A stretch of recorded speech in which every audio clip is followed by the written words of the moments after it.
Hola, gracias por permitirme ser parte de este gran evento.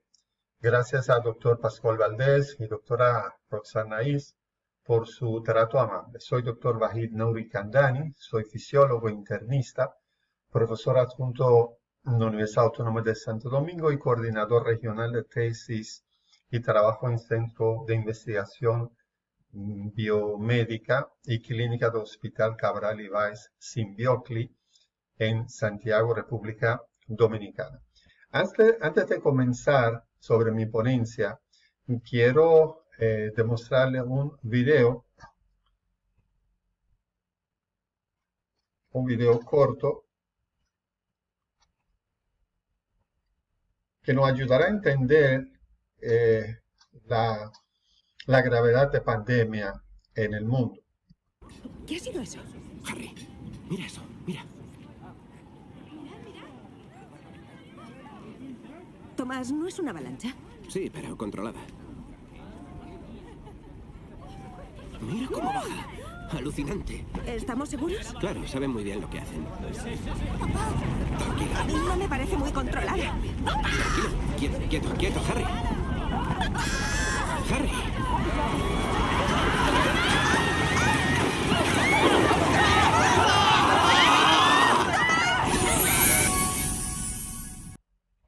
Este video es un reflejo de cómo me sentí cuando se declaró la pandemia en marzo de 2020.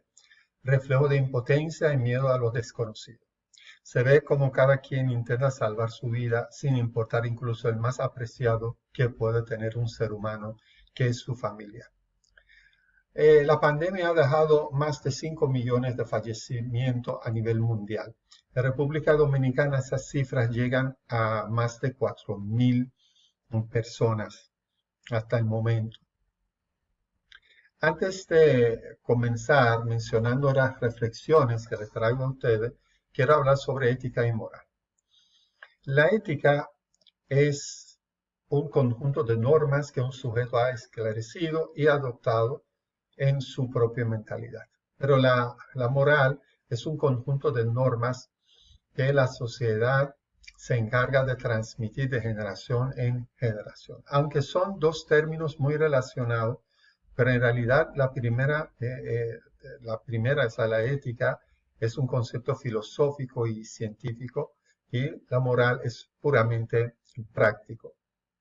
Vamos a ver qué es la biofísica. La biofísica es la rama de ética dedicada a promover los principios para la conducta más apropiada del ser humano como del resto de seres vivos, así como el ambiente en el que pueden darse condiciones aceptables para la misma.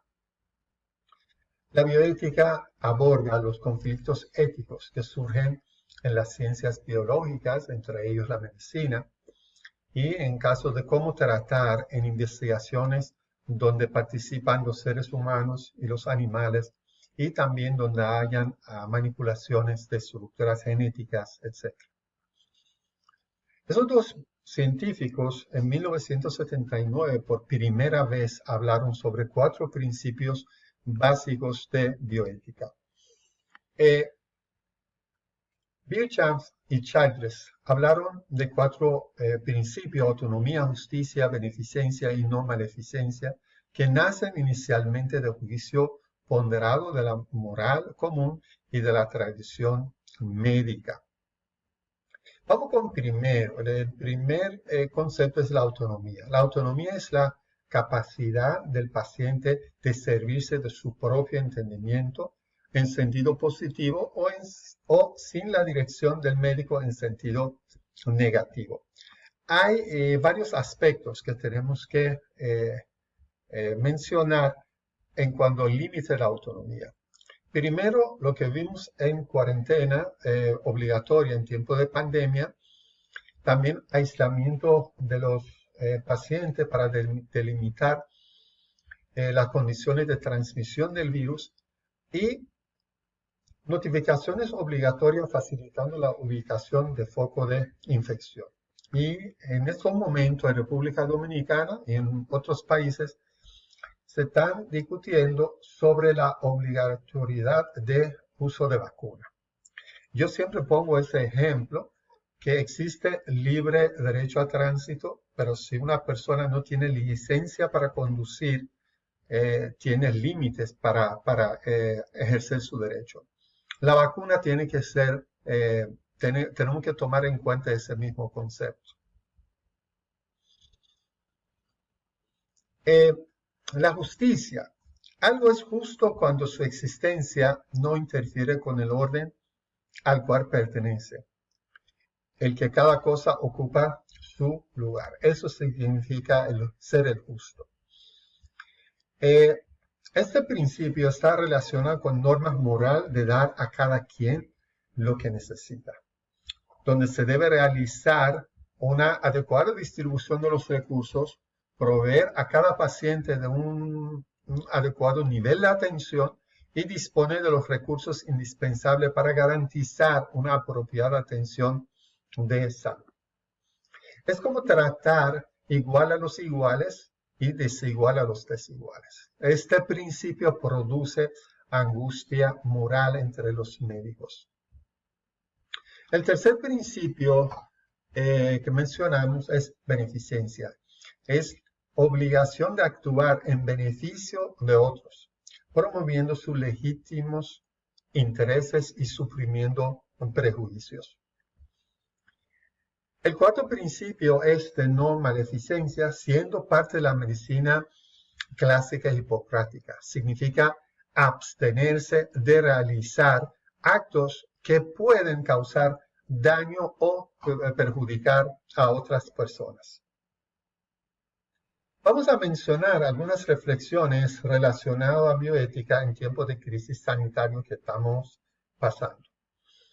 La primera reflexión que lo voy a mencionar es médicos como vigilantes. Ser vigilantes en cumplimiento de transparencia en tiempos de pandemia.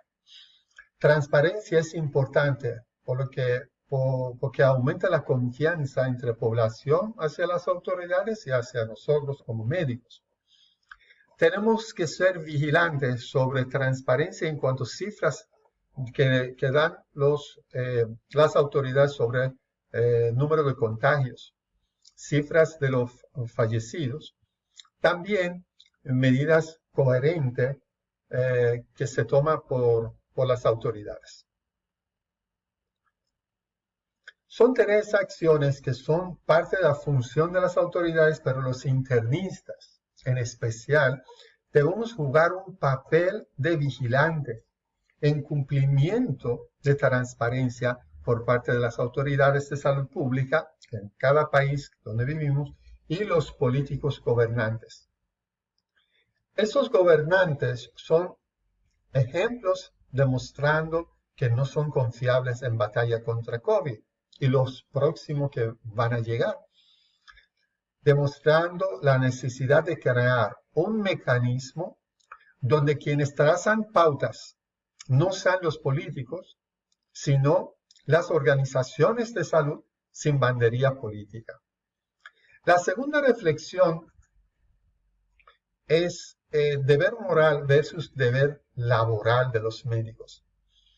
Sabemos que la medicina es una empresa inherentemente moral, cuyo éxito depende de nosotros, o sea, de los médicos, que enfrentamos a los deberes como sanadores.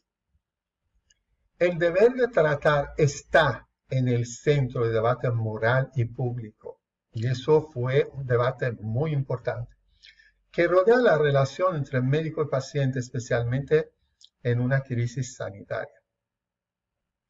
La conducta a tomar será diferente. Tenemos médicos que renunciaron, médicos que lucharon, médicos que se negaron a tratar a los pacientes con COVID y médicos que hasta fueron acusados por ser contaminando, llevando el virus hacia la población como foco de infección. Todo médico acepta implícitamente que su trabajo puede poner en riesgo su bienestar, pero ningún profesional debe aceptar los riesgos causados por un equipo de protección insuficiente o por protocolos inapropiados u otras causas extrañas. Los límites del deber de tratar o proporcionar atención médica correctamente según lo entendido por el médico no debe llevar a que se niegue tratamiento a una persona enferma sin justificación. El deber de tratar a un paciente no debe ser un medio de intimidar y despersonalizar a un profesional de salud. La tercera reflexión se relaciona con hashtag yo te cuido. Eso fue muy viral en esos tiempos. A veces es posible curar, pero en la mayoría de los casos la medicina actual solo puede paliar, controlar o mantener a la raya la enfermedad. Y así cuando se manifiesta que lo esencial en el ámbito sanitario es cuidar. Cuidar para poder curar. La significación del rostro toma un papel muy importante. Es la de un compromiso ético anterior a toda etnia, cultura, identidad e ideología. Descubrir el rostro supone comprender que ese individuo que se tiene enfrente, solicitando ayuda, sea quien sea, merece ser tratado con humanidad y dignidad. Lo que afectaba más a los pacientes en esos tiempos era no ver a sus familiares por un tiempo considerado, no poder dormir, quizás por ruido de los monitores, por medicaciones nocturnas, no ver el rostro de sus médicos y enfermeras y desconocimiento sobre su enfermedad. El mensaje de esa reflexión para nosotros como internistas es humanizar más el trato a los pacientes y conocer sus temores y entender que con cuidar se puede curar más fácilmente. La cuarta reflexión tiene que ver con triage o triaje. Aquí traigo el dilema de tranvía. Ese dilema, en un test de sentido moral de la Universidad de Harvard, las personas 90% negaban a empujar a esa persona obesa por esa característica en medio de rieles para salvar 5 personas, pero un 90% estaban de acuerdo de tirar la palanca para desviar el tren hacia la persona que estaba sola, o sea, matar a una persona para salvar 5. ¿Por qué ocurría eso? Porque, según un neurocientífico, Joshua Green, que la primera se relacionaba con emociones y la tercera con razón. Eso es lo que provocó todas las angustias de los médicos en cuanto seleccionar a quién deben ingresar, por ejemplo, en cuidado intensivo y a quién ventilar, sabiendo que hay pocas herramientas para satisfacer todas las necesidades en el momento. Los conflictos éticos que nacen de la escasez de los recursos en el contexto clínico representan una realidad compleja, no se puede explicarlo por el dilema de última cama, que produce confusión y hace pensar en una situación dicotómica, ayudar o no ayudar, ventilar o no ventilar, ingresar en UCI o no, sin tomar en cuenta que si no se ingresa en UCI, por ejemplo, se da la otra alternativa y eso no significa abandonar. En la práctica, los equipos de salud se han preparado para ofrecer alternativas. Por eso, aunque no podemos ingresar a todo el mundo con necesidades en unidad de cuidado intensivo o conectar a ventiladores, podemos dar otras alternativas. Voy a mencionar algunas consideraciones sobre triage o triaje.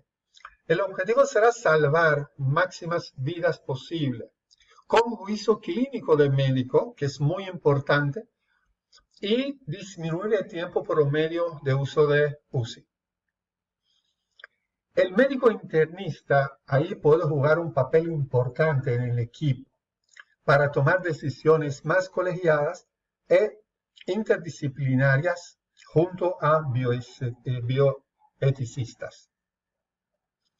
Quiero recordar la diferencia entre equidad y la utilidad. Son dos conceptos que fueron muy discutidos durante la pandemia en relación al concepto de ética. Utilidad y equidad son dos conceptos muy importantes y diferentes que tenemos que entender. Equidad es la distribución de los recursos, bienes y servicios dependiendo de la necesidad de los individuos, dar más a los más necesitados. En tiempos de pandemia, cuando hay más demandas que oferta, aparece otro concepto que es la utilidad.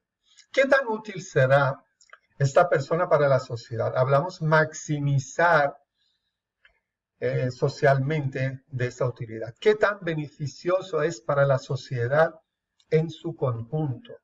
Ese es dos criterios a tomar en cuenta cuando vamos en presencia de dos personas que necesitan un ventilador. Y son dos personas necesitadas, pero tenemos un solo ventilador. La quinta reflexión es priorizar versus discriminar. Discriminar es no hacer nada, eso es discriminar. Pero priorizar es diferente. Así que no debemos discriminar a nadie por su raza, sexo, nivel socioeconómico, que si está encarcelado o no, pacientes terminales o pacientes con trastornos psiquiátricos. Quiero decir que priorizar es dar alternativa y discriminar significa no hacer absolutamente nada. La sexta reflexión que quiero traer quiere decir que no somos héroes. Decir que los médicos son héroes deja a ellos como fuera de vulnerabilidad, vende una imagen de ser superhumanos. Cuando todo empeora, no habrá aplausos que sostengan a estas personas. Debemos hablar de crisis sanitaria, no de una guerra. En la guerra hay matanza. Desigualdad, al contrario de justicia social, colaboración y solidaridad en tiempo de pandemia. O sea, en la guerra hablamos de matanza y desigualdad, pero en tiempos de pandemia hablamos de justicia social, colaboración y solidaridad. Por eso no podemos confundirnos, y eso no es una guerra, y nosotros como médicos no somos héroes. Susan Sontag, escritor americano, en su libro de Enfermedad y sus metáforas, señala que esta comparación contribuye a estigmatizar a los enfermos y reduce la complejidad de la enfermedad a explicaciones simplistas de héroes contra villanos. La séptima reflexión tiene que ver con las víctimas de COVID que nunca tuvieron COVID. A raíz de esas medidas necesarias durante la pandemia se redujo la atención en las consultas. Se suspendieron muchas consultas y pacientes con enfermedades crónicas no transmisibles quedaron sin atención adecuada. También consultas prenatales, pediátricos, inmunizaciones de los niños, todo fue afectado. Según una encuesta realizada por la Organización Mundial de la Salud, la interrupción de servicios ambulatorios parcial o total alcanzó al 71% de los países de las Américas. O sea, fue un golpe devastador hacia personas que no tenían COVID y tenían otras enfermedades, pero no fueron atendidas adecuadamente. Se debe planear una democratización en cuanto a la duración de una consulta a fin de humanizar los procesos, dignificando el trabajo de los médicos y la atención a los pacientes. ¿Qué hicimos en República Dominicana? Universidad Autónoma de Santo Domingo. Formamos equipos de diferentes especialidades, multidisciplinarios, y entre ellos un equipo de médicos internistas que atendimos de manera virtual a los pacientes, incluyendo, pudimos enviar sus recetas digitales para que puedan ser adquiridos los medicamentos en las farmacias autorizadas por los seguros. La octava reflexión tiene que ver con la investigación en tiempo de pandemia. Como ustedes saben, durante la pandemia, el número de artículos e informaciones que recibimos en diferentes ensayos clínicos fue abrumador. Una avalancha de informaciones científicas, artículos y informaciones no tan científicas llegaban a los médicos. Se presentaron múltiples ensayos clínicos con poca colaboración, liderazgo y validez externa en tiempo de pandemia. Papel de las sociedades de medicina interna puede ser formación de una red colaborativa en tiempo de pandemia, crisis sanitaria, que puede quedarse después de esa crisis también. Debe haber un registro nacional e internacional sobre los ensayos clínicos entre diferentes países, unificando los criterios para llegar a una meta común en poco tiempo. En muchos casos, no se respetó la fase de un ensayo clínico autorizado por urgencia de dar respuesta rápida a crisis sanitaria, y en muchas ocasiones usamos como médicos medicamentos sin saber, sin tener la certeza de su eficacia. Incluso el nivel investigativo fueron saltados del nivel descriptivo aplicativo sin motivo. La novena reflexión tiene que ver con los residentes de medicina interna en tiempo de pandemia. La enseñanza de los residentes futuros internistas en tiempos de pandemia fue afectado. Aunque hubo un plus en formación de ventiladores, pero los residentes no pudieron estar en contacto con pacientes con otras patologías. Perdieron muchas rotaciones externas y fatiga extrema y menos tiempo para estudiar. El aislamiento social entre los residentes provocó mucho problema psicológico en ellos.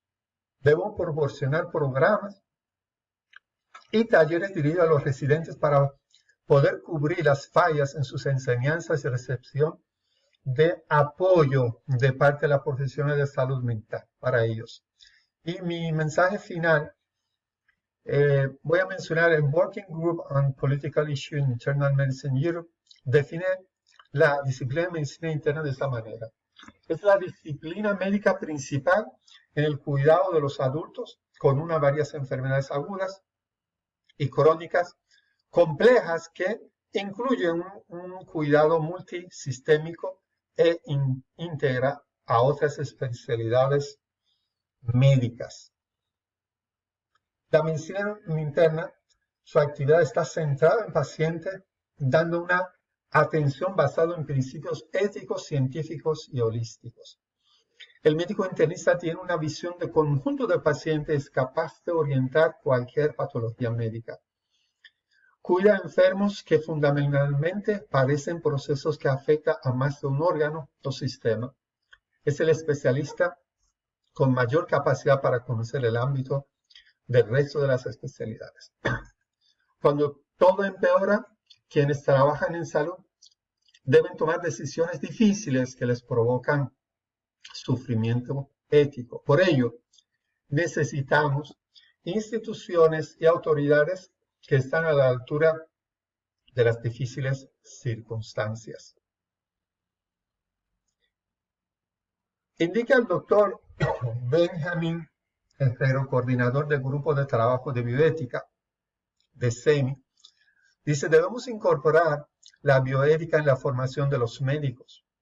Él dice, el papel de la sociedad científica debe ser cada vez más activo en los problemas éticos de los profesionales, No sirve con conocer los fármacos y técnicas más actuales, sino que hay que acercarse a las dudas y conflictos de profesionales e intentar mejorar la profesión desde el ámbito que son claves para los pacientes. Gracias por su atención. Es un placer enorme para mí ser parte de ese gran evento. Gracias.